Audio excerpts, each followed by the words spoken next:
നമസ്കാരം, ഞാൻ Angel P Elias, ഫ്രണ്ടി പ്രസൻസ് EMT ന്യൂസ് ടുഡേ. പ്രധാന വാർത്തകൾ. ഇന്ത്യയിൽ നിന്ന് സൗദിയിലേക്കുള്ള വിസിറ്റിംഗ് വിസകളുടെ സ്റ്റാമ്പിംഗ് നിലച്ചത് മുൻകൂട്ടി വിമാന ടിക്കറ്റ് എടുത്തവർക്ക് തിരിച്ചടിയായി.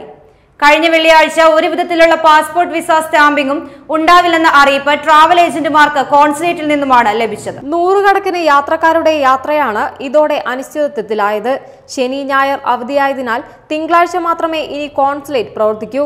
നാട്ടിൽ സ്കൂളുകൾ അടയ്ക്കുന്നതിനാൽ സൗദിയിലേക്ക് വിസിറ്റിംഗ് വിസയിൽ കുടുംബങ്ങൾ പോകുന്നത് വർദ്ധിച്ചിരിക്കുകയാണ്. വിസിറ്റിംഗ് വിസകൾ അടുത്തിടെ സൗദി അറേബ്യ വർദ്ധിപ്പിച്ചതും വിസ നിരക്ക് കുറച്ചതും കുടുംബങ്ങൾ കൂട്ടത്തോടെ സന്ദർശന വിസയിൽ പോകുന്നതിന് ഇടയാക്കിയിട്ടുണ്ട്. വിമാന ടിക്കറ്റ് നിരക്ക് ഈ മാസം 26 മുതൽ കുത്തനെ വർദ്ധിക്കുകയാണ്. ഇത് മുൻകൂട്ടി കണ്ട് മാസങ്ങൾക്ക് മുമ്പ് തന്നെ വിമാന ടിക്കറ്റ് ബുക്ക് ചെയ്തവരാണ് യാത്രയുടെ ദിവസങ്ങൾക്ക് മുമ്പ് കോൺസുലേറ്റിൽ വിസ സ്റ്റാമ്പിംഗ് മുടങ്ങിയത് മൂലം ദുരിതത്തിലായത്. തുടർച്ചയായ 4 ദിവസം കോൺസുലേറ്റ് സ്റ്റാമ്പിംഗ് നിർത്തിയതാണ് ഇവർക്ക് തിരിച്ചടിയായത്. വിസിറ്റിംഗ് വിസയ്ക്ക് പുറമെയുള്ള വിസകളുടെയും സ്റ്റാമ്പിംഗ് മുടങ്ങിയതായി ട്രാവൽ ഏജന്റുമാർ പറയുന്നു.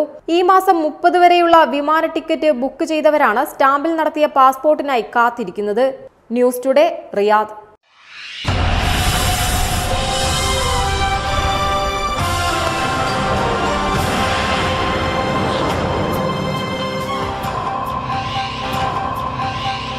സൗദി ആരോഗ്യ മന്ത്രാലയത്തിന്റെ കീഴിൽ റിയാദിലുള്ള ആശുപത്രിയിലേക്ക് പെർഫ്യൂഷനിസ്റ്റുകളെ തിരഞ്ഞെടുക്കുന്നതിന് കേരള സർക്കാർ സ്ഥാപനമായ ഒഡെപെക്കിനെ ചുമതലപ്പെടുത്തി. ബിരുദവും ഇന്റേൺഷിപ്പും കൂടാതെ 3 വർഷത്തിൽ കുറയാത്ത സേവന പരിചയവുമാണ് യോഗ്യത. കേരള സർക്കാർ സ്ഥാപനമായ ഒഡെപെക്കിനെയാണ് നിയമനത്തിനായി ചുമതലപ്പെടുത്തിയത്. റിയാദ് ആശുപത്രിയിലേക്ക് നിയമനത്തിനായി ഇന്റേൺഷിപ്പ് കൂടാതെ 3 വർഷത്തിൽ കുറയാത്ത സേവന പരിചയമുള്ള BSc, MSc, PhD നഴ്സുമാരെയും തെരഞ്ഞെടുക്കുന്നുണ്ട്. ഇന്റർവ്യൂ ഏപ്രിൽ 1, 2 തീയതികളിൽ ഡൽഹിയിൽ നടത്തും. താൽപര്യമുള്ള ഉദ്യോഗാർത്ഥികൾ വിശദവിവരങ്ങൾ അടങ്ങിയ ബയോഡാറ്റ ഒഡെപെക് വെബ്സൈറ്റിൽ കൊടുത്തിരിക്കുന്ന മാതൃകയിൽ മാർച്ച് 26-നകം സമർപ്പിക്കണം. വിശദവിവരങ്ങൾക്ക് വെബ്സൈറ്റ് www.odepec.kerala.government.in.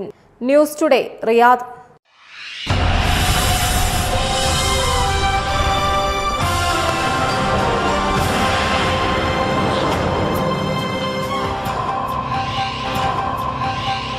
സൗദി അറേബ്യയിൽ വെച്ച് മരണപ്പെട്ട യുവാവിന്റെ മൃതദേഹത്തിനു പകരം നാട്ടിലെത്തിച്ചത് വിദേശ വനിതയുടെ മൃതദേഹം. കുമ്മണ്ണൂർ സ്വദേശി ഈട്ടിമുട്ടിൽ റഫീഖിന്റെ മൃതദേഹത്തിന് പകരമാണ് ശ്രീലങ്കൻ യുവതിയുടെ മൃതദേഹം അയച്ചത്. അപഹയിൽ മരിച്ച പത്തനംതിട്ട കോന്നി സ്വദേശിയുടെ മൃതദേഹം ശ്രീലങ്കയിലുണ്ടെന്നാണ് വിവരം. കോന്നി കുമ്മണ്ണൂർ സ്വദേശി ഈട്ടിമുട്ടിൽ അബ്ദുൾ റസാഖിന്റെ മകൻ റഫീഖിന്റെ മൃതദേഹമാണ് ശ്രീലങ്കയിൽ എത്തിയതായി വിവരം ലഭിച്ചത്. റഫീഖിന്റെ മൃതദേഹത്തിന് പകരം ശ്രീലങ്കൻ യുവതിയുടെ മൃതദേഹം ഇന്നലെ കോന്നിയിൽ എത്തിച്ചിരുന്നു.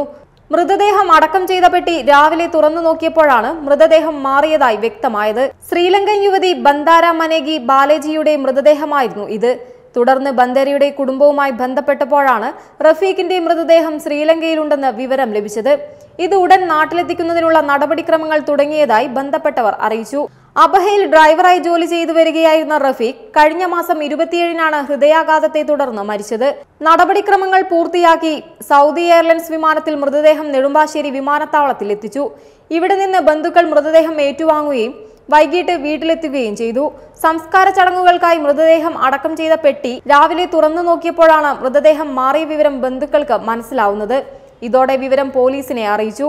പോലീസിന്റെ നേതൃത്വത്തിൽ മൃതദേഹം കോട്ടയം മെഡിക്കൽ കോളേജ് ആശുപത്രിയിലെ മോർച്ചറിയിൽ എത്തിച്ചു. ആശുപത്രിയിൽ വെച്ച് മൃതദേഹം എംബാം ചെയ്യുന്നതിനിടെ മാറിപ്പോയതാണെന്നാണ് നിഗമനം. നമ്പറുകൾ പരസ്പരം മാറിയതാണ് മൃതദേഹം 2 രാജ്യങ്ങളിലെത്താൻ ഇടയാക്കിയത്. News today, Pathanamthitta.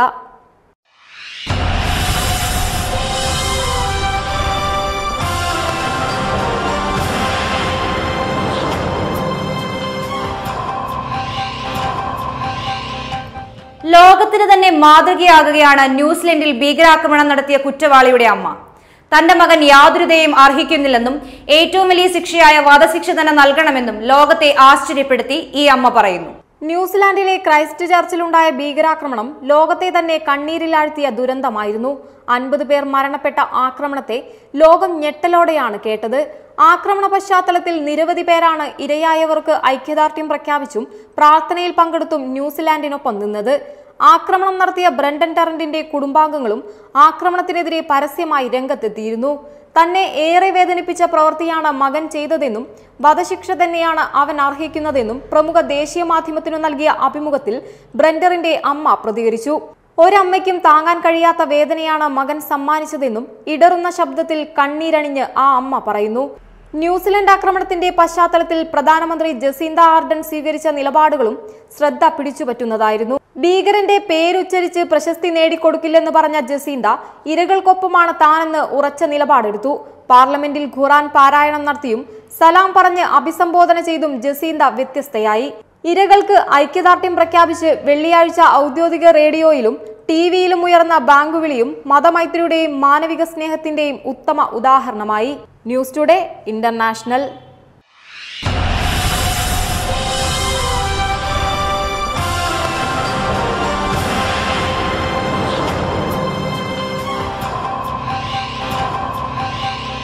ഇറ്റലിയിലെ മിലാനിൽ വയലാറ്റി ഡി ക്രമൈ സ്കൂൾ ബസ് തട്ടിക്കൊണ്ടുപോയി തീ കൊളുത്തി.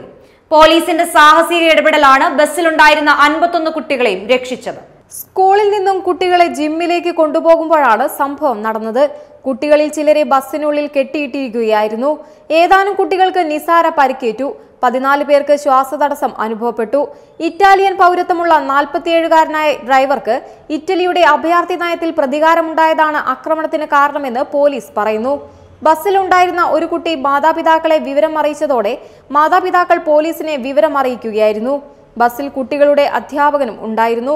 ബസിന്റെ പിന്നിലെ ഗ്ലാസ് പൊട്ടിച്ചാണ് പോലീസ് കുട്ടികളെ രക്ഷിച്ചത്. ഹൈവേയിൽ ഗതാഗതക്കുരുക്കിൽ അകപ്പെട്ട ബസ് മറ്റു വാഹനങ്ങളിൽ ഇടിച്ചു തകർക്കാൻ ഡ്രൈവർ ശ്രമിച്ചിരുന്നു. ബസ്സിൽ തീ ആളിപ്പടർന്നതിനു മുമ്പ് കുട്ടികളെ രക്ഷിക്കാനായി. ബസ് പൂർണ്ണമായും കത്തി നശിച്ചു. News today international.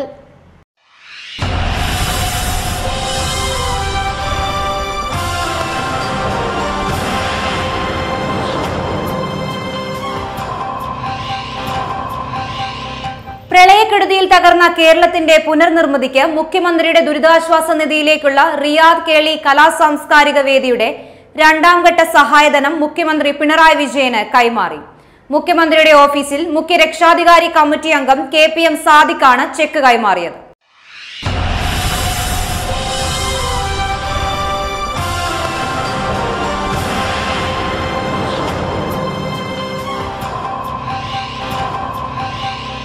വായ്പാ തട്ടിപ്പ് കേസിൽ അറസ്റ്റിലായ വിവാദ വജ്ര വ്യവസായി നീരവ് മോദിയെ താമസിപ്പിക്കുന്നത് ലണ്ടനിലെ കൊടും കുറ്റവാളികൾക്കൊപ്പം. ഇംഗ്ലണ്ടിലെ ഏറ്റവും തിരക്കേറിയ ജയിലുകളിലൊന്നായ ഹെർ മജസ്റ്റിസ് ജയിലിലെ അതീവ സുരക്ഷ ഏർപ്പെടുത്തിയിട്ടുള്ള B കാറ്റഗറിയിലാണ് മോദി. ദക്ഷിണ പടിഞ്ഞാറൻ ലണ്ടനിൽ സ്ഥിതി ചെയ്യുന്ന ഹെർ മജസ്റ്റിസ് ജയിൽ ഇംഗ്ലണ്ടിലെ തന്നെ ഏറ്റവും തിരക്കേറിയ ജയിലുകളിലൊന്നാണ്. മാർച്ച് 29 വരെയാണ് നീരവ് മോദിയെ ജുഡീഷ്യൽ കസ്റ്റഡിയിൽ വിട്ടുകൊണ്ട് കോടതി ഉത്തരവിട്ടത്. ജയിലിൽ നീരവ് മോദിയുടെ സഹതടവുകാരിൽ കൈമാറ്റം പ്രതീക്ഷിച്ചു കഴിയുന്ന പാക് കുറ്റവാളി ജാബിർ മോട്ടിയും ഉൾപ്പെടുന്നു. മയക്കുമരുന്ന് കേസുകളിലെ പ്രതികളെ കൂടുതലായി പാർപ്പിച്ചിരിക്കുന്ന ഹെർ മജസ്റ്റിസ് ജയിലിൽ കടുത്ത മാനസിക പ്രശ്നങ്ങളുള്ള തടവുകാരുണ്ടെന്നാണ് റിപ്പോർട്ട്. വാദം കേൾക്കൽ ആരംഭിക്കുന്നതുവരെ നീരവ് മോദിയെ പ്രത്യേക സെല്ലിലാവും പാർപ്പിക്കുക. തിരക്ക് കൂടുതലായതിനാൽ ഒന്നിൽ കൂടുതൽ കുറ്റവാളികൾ നീരവിനൊപ്പം സെല്ലിലുണ്ടായേക്കും. സൗകര്യങ്ങൾ വളരെ പരിമിതമായ സെല്ലുകളാണ് ഇവിടെയുള്ളതെന്നാണ് റിപ്പോർട്ട്. മോദി ലണ്ടനിൽ കഴിഞ്ഞ ദിവസം അറസ്റ്റിലായത് അവിടെ ബാങ്ക് അക്കൗണ്ട് തുറക്കാൻ നിൽക്കുമ്പോഴാണെന്നതാണ് കൗതുകകരമായ കാര്യം. ലണ്ടനിലെ മെട്രോ ബാങ്കിൽ അക്കൗണ്ട് തുറക്കാനെത്തിയ മോദിയെ കണ്ട് ബാങ്കിലുണ്ടായിരുന്ന മറ്റൊരാൾ പോലീസിനെ വിളിക്കുകയായിരുന്നു. News today international.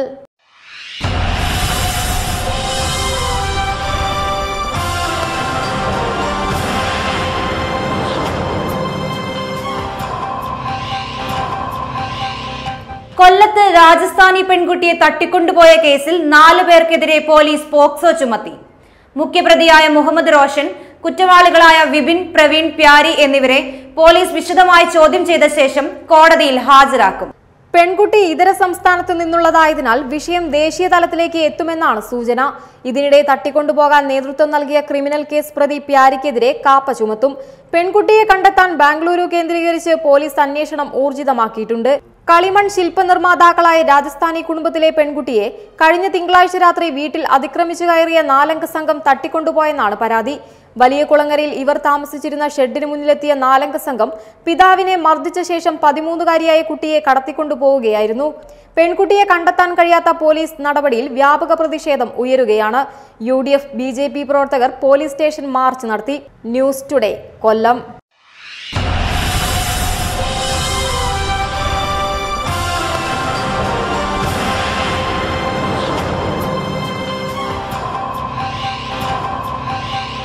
Riyadh Valluvambram പ്രവാസി കൂട്ടായ്മ പുതിയ കമ്മിറ്റി രൂപീകരിച്ചു. മലാസിലെ പ്രിൻസ് മൻസൂർ വില്ലയിൽ നാസറിന്റെ അധ്യക്ഷതയിൽ ചേർന്ന യോഗത്തിലാണ് ഭാരവാഹികളെ തിരഞ്ഞെടുത്തത്. മലാസിലെ പ്രിൻസ് മൻസൂർ വില്ലയിൽ വെച്ച് നടന്ന യോഗത്തിൽ മുനീർ പാറക്കാടൻ സ്വാഗതം പറഞ്ഞു. നാസറിന്റെ അധ്യക്ഷതയിൽ നടന്ന യോഗത്തിൽ അലവി, നാസർ, ഉമ്മർ എന്നിവർ രക്ഷാധികാരികളായും president Majeed Baksar, secretary Ashraf KT, treasurer Zakir, executive മെമ്പർമാരായി മുനീർ, ഉനൈസ്, ഫിറോസ്, ആസിഫ്, റമീസ്, ഷൌക്കത്ത് എന്നിവരെയും തെരഞ്ഞെടുത്തു. News today, Riyadh.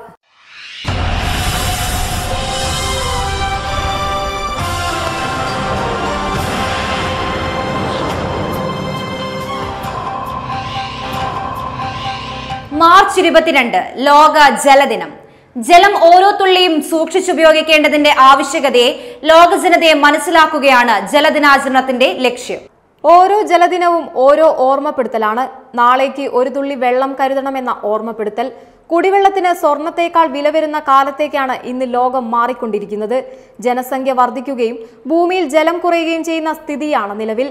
ഇന്ത്യ ഉൾപ്പെടെയുള്ള രാജ്യങ്ങൾ കടുത്ത ജലക്ഷാമം അനുഭവപ്പെടുന്ന രാജ്യങ്ങളുടെ പട്ടികയിലേക്ക് അതിവേഗം നീങ്ങിക്കഴിഞ്ഞു. കുടിവെള്ള സ്രോതസ്സുകളെല്ലാം ദിനം പ്രതി മാലിന്യ കൂമ്പാരമാവുന്നു. കിണറുകളും കുളങ്ങളും രാസവസ്തുക്കളാലും ഖരമാലിന്യങ്ങളാലും അന്യമായി മാറുന്ന കാഴ്ചയാണ്. ഒരിറ്റു വെള്ളത്തിനായി കിലോമീറ്ററുകളോളം അലയേണ്ട അവസ്ഥയാണ് കേരളത്തിലെ മിക്ക ഗ്രാമങ്ങളിലും കണ്ടുവരുന്നത്. ഇന്ത്യയുടെ വടക്കേ അറ്റത്തെ സ്ഥിതിയും മറിച്ചല്ല. കേരളത്തിലെ പല ജില്ലകളിലും 40 ഡിഗ്രിയും കടന്നാണ് വേനൽ ചൂട്. പശ്ചിമഘട്ട മലനിരകളെല്ലാം ഇതിനോടകം തന്നെ വേനൽ ചൂടിൽ കത്തിയമർന്നു. പക്ഷിമൃഗാദികൾ നീരുറവ തേടി നാട്ടിലിറങ്ങുന്ന അവസ്ഥയും കേരളത്തിൽ ഒറ്റപ്പെട്ട സംഭവമല്ല. പ്രളയത്തിൽ മുങ്ങിക്കുളിച്ച കേരളം പക്ഷേ ഇന്നും കരകയറിയിട്ടില്ല. കുന്നിടിച്ചും പുഴ വഴിതിരിച്ചുവിട്ടും വയൽ നികത്തിയും കേരളം സമ്പാദിച്ചതെല്ലാം പ്രകൃതിയെടുത്തെങ്കിലും വേദനയിൽ അമർന്ന സംസ്ഥാനം അതിൽ നിന്നും പാഠം ഉൾക്കൊണ്ടിട്ടില്ല. വരും ദിനങ്ങളിലും വേനൽ കനത്താൽ ജീവൻ നിലനിർത്താനുള്ള കുടിവെള്ളത്തിന് നെട്ടോട്ടമോടേണ്ടി വരും. News today.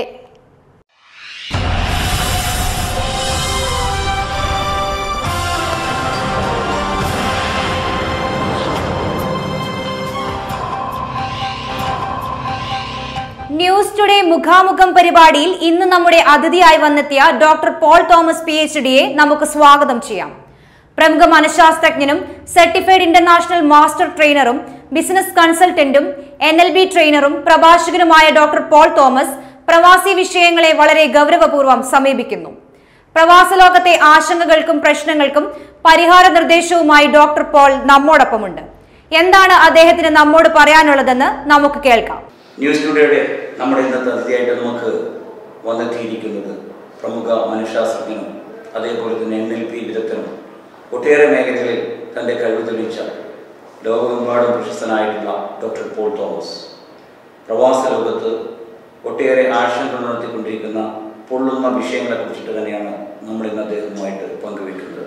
നമുക്ക് നോക്കാം അദ്ദേഹത്തിന് എന്താണ് പ്രവാസ ലോകത്തോട് നമ്മുടെ പ്രേക്ഷക സമൂഹത്തോട് പറയാനുള്ളത്. ജീവിതത്തിൽ ഒരുപാട് അനുഭവങ്ങൾ താങ്കൾ സ്വായത്തമാക്കിയിട്ടുണ്ട്. നമുക്കറിയാം, പ്രവാസ ലോകത്ത് നിന്ന് ഗൾഫ് രാജ്യങ്ങളിൽ വിവിധ പ്രദേശങ്ങളിൽ താങ്കൾ സഞ്ചരിക്കുകയാണ്. ഇന്ന് റിയാദിലാണ്, നാളെ ദമാമിലാണ്, മറ്റന്നാൾ നിങ്ങൾ ദുബൈയിലാണ്, അത് കഴിഞ്ഞാൽ പിന്നെ ദുബൈയിലാണ്, പിന്നീട് സിംഗപ്പൂരിലാണ്. ഒട്ടേറെ രാജ്യങ്ങളിലൂടെ യാത്ര ചെയ്തുകൊണ്ടിരിക്കേണ്ടതാണ്. അവിടെയൊക്കെയുള്ള മലയാളികളുമായി സംബന്ധിച്ചുകൊണ്ടിരിക്കുകയാണ്. അപ്പോൾ പ്രവാസികളുടെ പൊതുവായിട്ടുള്ള വിഷയങ്ങൾ എന്താണ്? ഏത് തരത്തിലുള്ള പ്രശ്നങ്ങളുമായിട്ടാണ് താങ്കൾ പോരാടിക്കൊണ്ടിരിക്കുന്നത്, അവരുമായി ഇന്ററാക്ട് ചെയ്തുകൊണ്ടിരിക്കുന്നത്?